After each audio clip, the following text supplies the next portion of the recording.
Une sommité d'Hollywood vient d'être prise dans un scandale sexuel qui défraye la chronique mondiale. Chacun pousse des cris d'orfraie, chacun a l'air de découvrir un problème tout à fait effrayant d'une personne, alors qu'en fait, nous sommes dans une succession ininterrompue de cas de ce genre. Je ne parlerai d'ailleurs que de Dominique Strauss-Kahn, qui a tout de même failli devenir président de la République française, empêtré dans un scandale ahurissant sur une déviance sexuelle personnelle accablante. Le roi d'Hollywood tombe pour perversion sexuelle. Pour vous, c'est un étonnement ? Alors c'est tout sauf un étonnement. Hollywood est un grand promoteur de toute déviance sexuelle et actuellement nous sommes complètement dans la continuité de ce qui se passe depuis des dizaines d'années.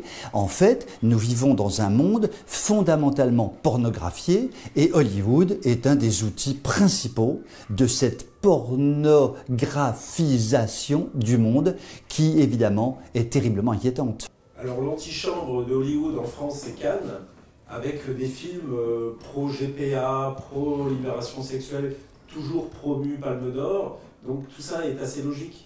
Tout ça est totalement logique et vous avez parfaitement raison. Hollywood qui se projette sur Cannes, c'est tout à fait logique.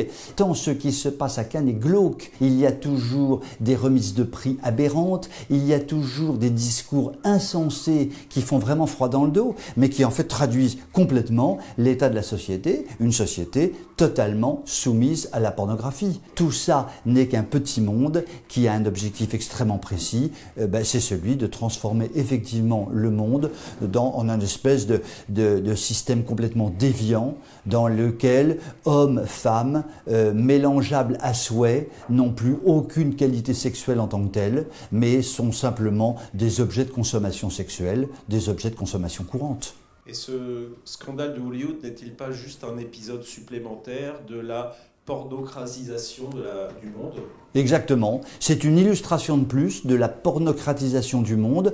On voit bien que le monde, effectivement, se pornographie, j'allais dire, de la tête jusqu'aux pieds à une allure absolument incroyable. On sent que le sexe devient l'alpha et l'oméga de la vie des élites. Et cela, évidemment, retombe aujourd'hui vers, j'allais dire, la population ordinaire et notamment vers les enfants, d'où le drame actuel épouvantable de la pornographie chez les enfants qui prend des proportions ahurissantes.